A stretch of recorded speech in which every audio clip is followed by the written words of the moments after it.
Today on the Relationship Renovation podcast, we dive into the topic of hormonomy, the enemy of hormones in the relationship. We talk about how a woman's cycle can have a pretty profound impact on your relationship. We talk about what it's like from Tarah's side. We talk about what it's like from my side. And we talk about some real approaches to supporting each other in these moments and understanding. So stay tuned. I know you're going to get a lot out of it. Do you want to feel more emotionally and intimately connected with your partner? Then we have the tool that is exactly right for you. We have a program called Relationship Renovation at Horm, and it is an amazing way for you and your partner to have a structured way weekly to work together. Because we deserve awesomeness in our relationships. Just go to our website, relationshiprenovation.com. At the top, there's a link to At Home program, and it will give you a free lesson if you want to just check it out and see if it's something that works for you and your partner. We know it will make a significant positive impact on your relationship.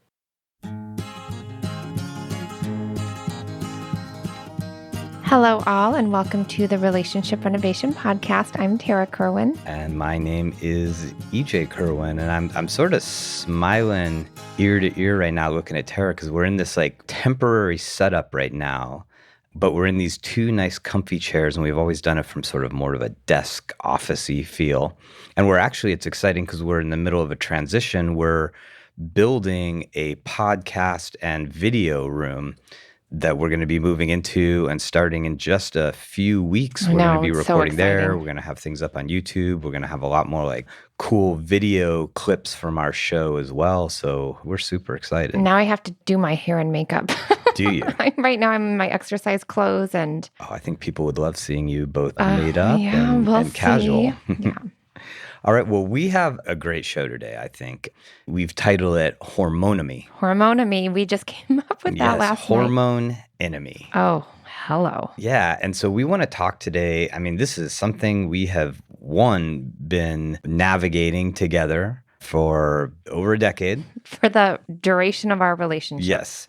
But definitely we've been dealing with it in the last week as well. So it's sort of top of the mind for us. And we want to talk about it with everybody and sort of share our experience and as always, our clinical experience in talking to couples who deal with the same issue.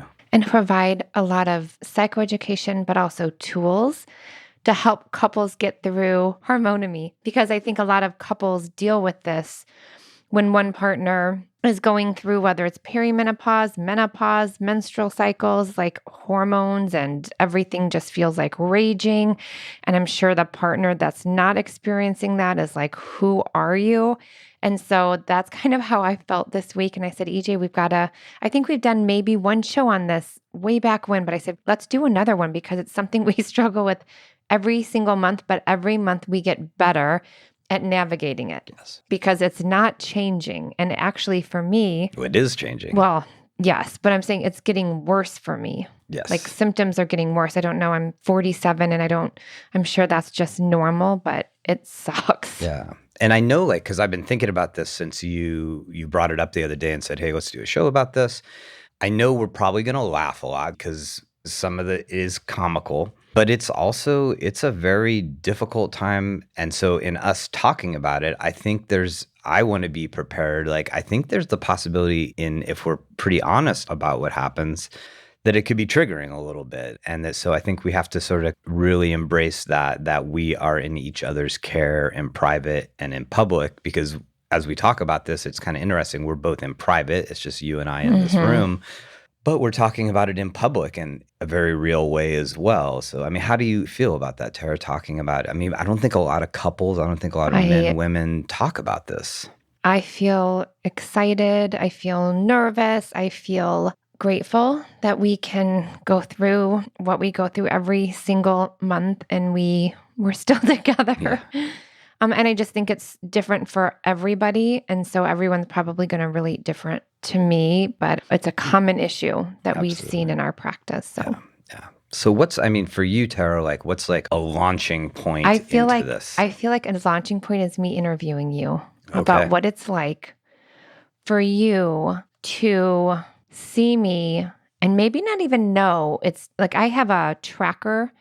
And so usually I'm pretty aware, but when I have a day that I'm like, what is going on? I can't stop crying. I look at my little tracker and it's like plus 2 days, like 2 days late. And I'm like, oh, that's what this is. So I know what it's like for me. It sucks. It's horrible. I get super depressed for like 2 to 3 days and then I get a little anxious. Today is a day I'm feeling better because it's probably going to happen in the next 3 hours. I can pretty much pinpoint that. It's like the day it happens, I feel better. So I just want to interview you. What is All it like right. for you? And has it been like over the years we've been together to see me struggle in that way? Should I just go broad and I think so. okay. I mean, it's been a challenge. It's been a challenge. Because most people have dated multiple people throughout their lives before they end up with their life partner. And so was also aware coming in, I'm starting to date you, that different women have different experiences. And I've dated people who have really intense premenstrual, and I've dated people who had less. And so it wasn't like the first time that I was with somebody who had a very intense experience around it. So, I wasn't completely unprepared for it. What it's been like for me is a constant monthly trying to figure out how to be skillful, loving, caring, supportive, but also sort of take care of myself as well. And that's been a challenge. It's been hard in some ways because it's a time where you need and you've asked for and you've been very specific about your needs around it, where I feel like it's almost a test. It's like a monthly test on some level of like, can I deal with this in a healthy way? And so it's been really challenging also because it's similar but very different. There are months where it truly isn't that disruptive. And then there's months like this month where its intensity level is quite high and it's disorienting. I would say that's something that I've definitely been aware of, is that it's like disorienting. Like, and it can last like 2 days, or it can last sometimes like a week and a half. So it's definitely been a challenge to, I hate like using that word deal with, but it's been a challenge to know how to support you to get through it in a healthy way. First of all, when it lasts a week and a half, that is horrific. And it's usually like 2 very intense days, but from beginning to end, it's about a week and a half through. Yeah. So, but there's like 2 super intense days. Okay. So I hear that it's you trying to support me, but also you try to take care of yourself, and that every month it's kind of just like disorienting. Like we're still not ever used to it. That's true. It's like a storm that comes in, and you kind of see it, in the distance. Here in Tucson, we have these monsoons that like you see these big clouds far away, and then they just move in, and then there's this intense storm and they're beautiful, but they're also like, they're sort of destructive. I remember when I was a kid, it like ripped our roof off one time. And then afterwards, it cools down and it's beautiful. The storm has passed, but the water has come down. And I think like the monsoons are sort of a good metaphor for what it's like. I love that you just used that. I thank you. You love a good monsoon. I do. Yeah, so let's flip it for a second. I mean, you've been dealing with this your entire life. Since I was 14. With different relationships. What's it been like for you? I would say it's changing. I'm just going to kind of go with what it's like now because it's very recent and close because I was just a wreck the last 2 days. But I would say I start to get very irritable, as you know.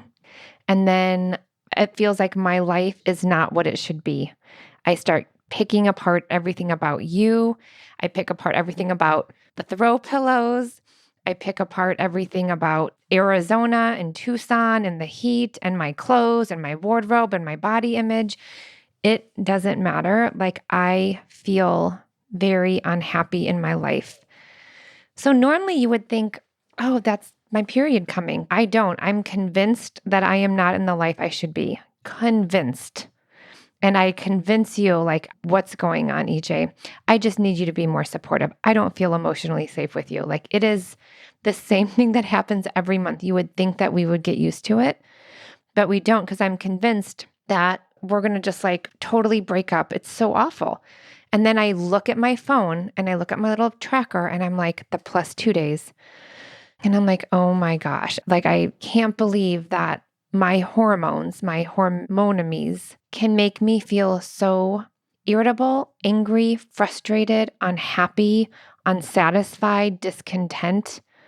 And then I just cry because you're so much better at being there with my suffering instead of being reactive, though you're still reactive. And I'm like, don't you know that you're not supposed to react to me the next 3 or 4 days? But I can't, like, probably wounding you by making these terse, mean comments, or just my irritability, or like, don't touch me, don't look at me. Ugh, like, none of it. I don't want anything to do with it. And so I kind of feel some relief because I know, okay, like, this is going to pass. And just like this morning, I woke up and I'm like, okay, it's past. I'm still in the thick of it because I'm probably going to have it today. But that feeling of overwhelm and depression has passed. I'm like, oh, I do love our life. I like EJ. I love EJ. Our kids are cool. So that's what it's like for me every 24 to 28 days. Yeah.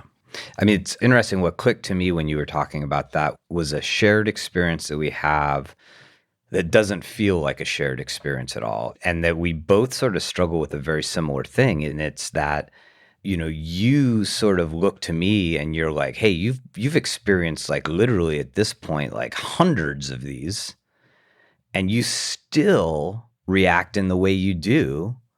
Like, what are you doing? And I do that to myself too. It's like, oh my God, I know exactly what's happening here. I've experienced this before, and I'm still struggling to do it in a way that feels like skillful, loving, kind. But then there's a flip, just like sort of you judge me about why I'm not adapting. I do the same thing to you because I'm like, are you kidding? Like, I've only been with you for a couple hundred of these. You got thousands of these underneath your belt at this point in your life. And still you can't, like, find a way to, I know this is a very sort of male thing, but be reasonable. Like, and so I think we judge each other a lot because you certainly judge me, and that I get it. And you're transparent about it, and I appreciate that. But I think I judge you a lot too, because I'm like, holy moly, can you not, like, reel this in a little bit? How could we go through this again where you decide that you hate me, you hate our life, you are unhappy, you need to leave, it's over? How can you not have a perspective on it? So we had a moment the other night, right, where it got pretty bad. Like, you were deep in that, like, sort of dark, unhappy place. And I actually did, I think, pretty well because I didn't get really reactive. I knew what was happening, but it was the eye of the storm, right? It was like when the water was dumping. And then we called code word, and then we separated. And I went to one side of the house. I went to my corner, and you went to yours. And literally, like, 90 seconds later, you came up and you were weeping and you were like, I'm so sorry. So sorry. I'm so sorry. And that's the disorienting part, because it goes from, like, I hate you to, like, melting in my arms, like, so, like, sad and upset. I wish everybody could experience what, for some people, like, again, it's always been very intense for me with my hormonemies. I love that. Okay. And so the thing that happens in my body, it's out of my control. I wish I could just go to a hotel for like 3 to 4 days every single month. The red tent. And leave my life so I wouldn't hurt anybody, because I can tell that, like, my children are scared of me, you're scared of me. And I'm already super terrified of what's happening in my body because it keeps getting worse. Like, my depression gets worse. My anxiety turns into panic attacks. It sucks. And I'm going to cry now, but that's fine. Because if I could prevent it, I would. If I could take something that would make it better, I would. If I could exercise for 1,000 hours a day to make it go away, I would. There is nothing I can do that prevents that overwhelming sadness and irritability. And it's intense and it's getting more intense. And so I don't want people to be afraid of me. I don't want to be mean to people. It just feels so overwhelming in my body. I don't know how to regulate them. And I think a lot of women who experience this, it just hijacks them too. And I'm recognizing that I can't stay in that state for too long or I'll feel awful. Like you guys are already judging me, I'm judging myself. And so I try to become more vulnerable and be like, oh, I know it's the alien. She's here. She's taken over my body. I'm so sorry. I didn't mean to be so mean to you. I wish that I had this solution, but it's like we just have to plan and predict and prepare. Thank you, Dr. Stantatkin, always around these days. And we just kind of forget until it happens and then it's overwhelming. When you said something in there that I think is like very important, and also it sort of adds to both of our struggles to figure out like, okay, what's going on here, is that it doesn't bring thoughts and feelings that don't exist the rest of the month, right? What it does, it seems, and you obviously need to help me here, is it amplifies them.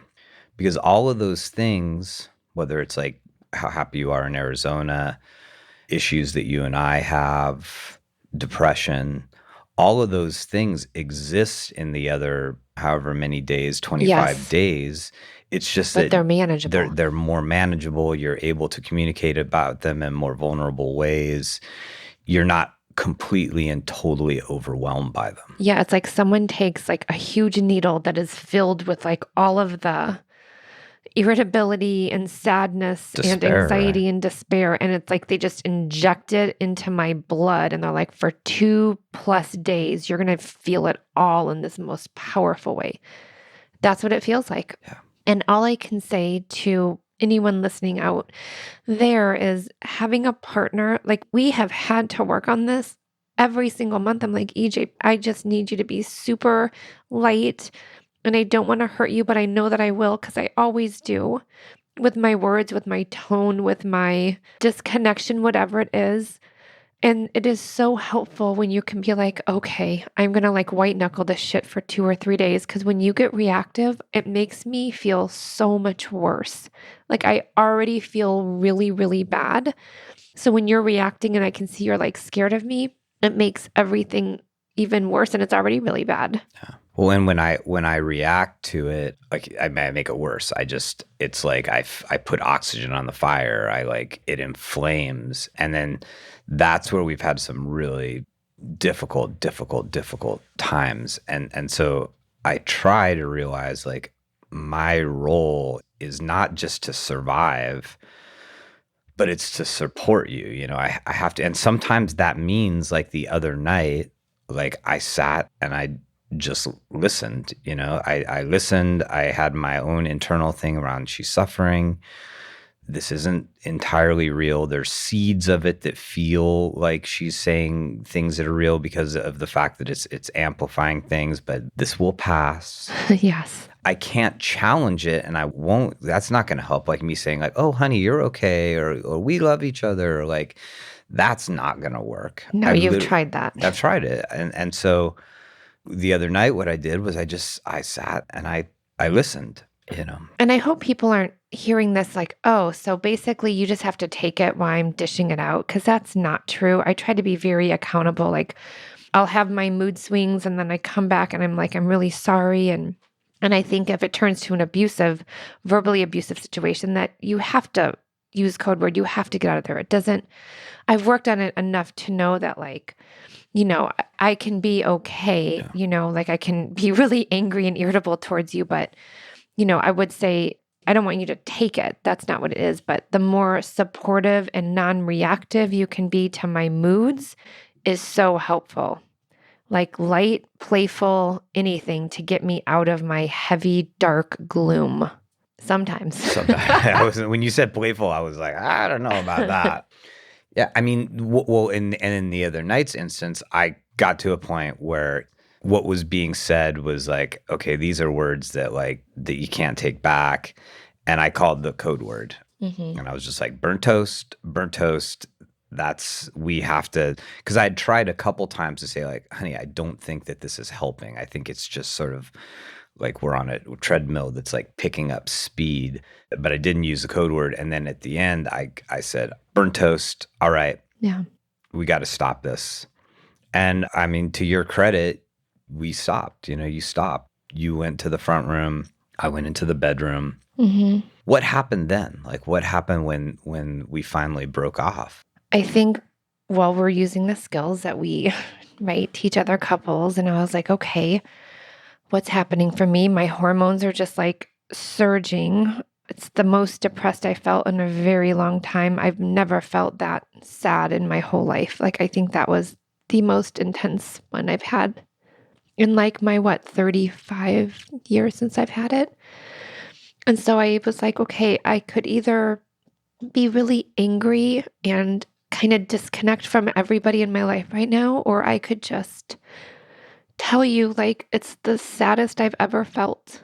And I think that's when I chose to do that because I didn't know it could feel so bad. And it worked. It worked on a level because you came to me. It worked also because I wasn't full of resentment. Well, that's what got me thinking like, we really have to do this podcast because so many people haven't developed the emotional safety that we have had, that we've worked really hard to do. And I could see how, like, hormonemies could literally like tear a couple apart if they don't have this way of planning for it and navigating through it, because it still catches us every month, even though we know. But we've built emotional safety for the most part. And it's still really hard. So I was like, we have to help other couples understand that this is a subset of also if there's like already broken down communication and lack of emotional safety and a lot of reactivity, that during this hormone time, like it could be very rupturing. Yeah. I mean, there's two things that jump out at me there. And one is when you came to me and you said, oh, I'm so, so sorry. You referenced like just how horrible it was. And I said, I know. And you were like, no, you don't know. I did say And I that. and I recognize, I have to recognize, and that's one of my like internal tools is I have to recognize like I have no idea what it is like to be in her body, to be in her mind. And I think that helps because it just I think it's a backdoor in empathy. Empathy is like, I feel your pain, right? Like I'm not judging you, I'm not sympathetic, I'm empathetic, but because it's an experience I'll never know, it's like sort of a way for me to slide in. But the interesting thing is like I definitely know what it's like to be on the other side of it. And I know that that's really painful as well. Yes. And that's so hard for me because in those moments, like I can't be curious about you.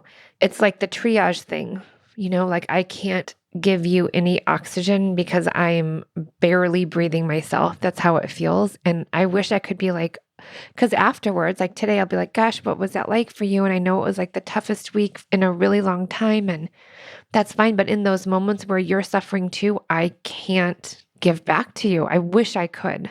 I think I did a little by being really vulnerable. That's what I can do. I can get my heels on Doug, my little period hormones that like to dig in and be like, this is all your fault. How freaking dare you?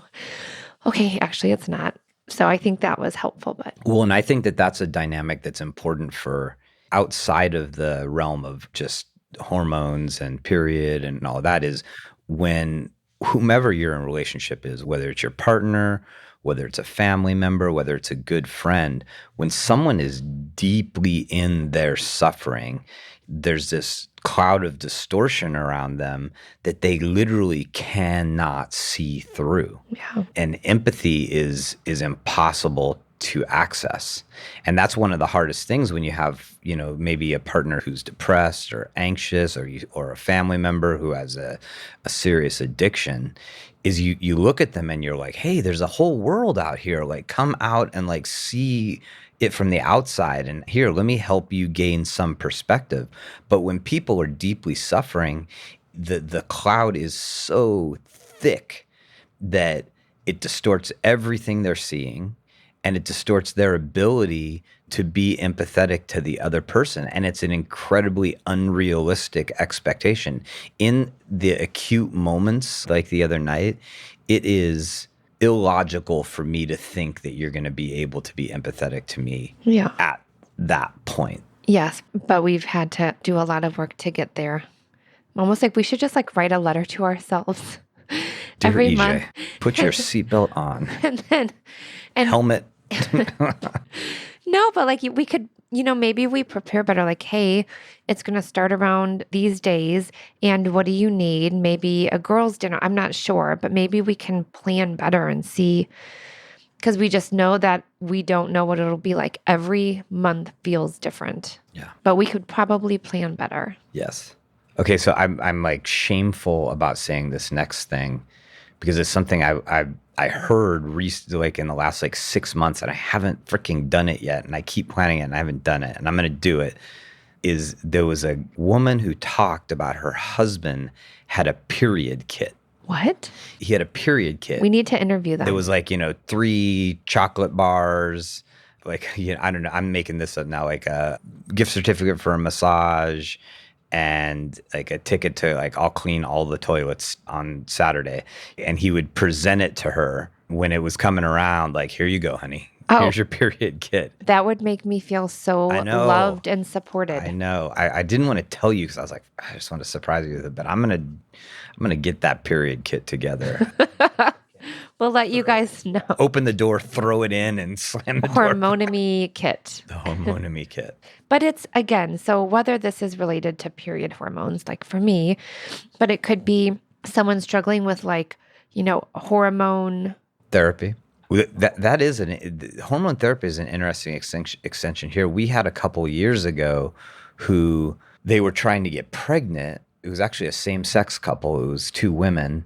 And one of them was going through all of the fertility stuff, and she was just getting injected with all of these hormones constantly.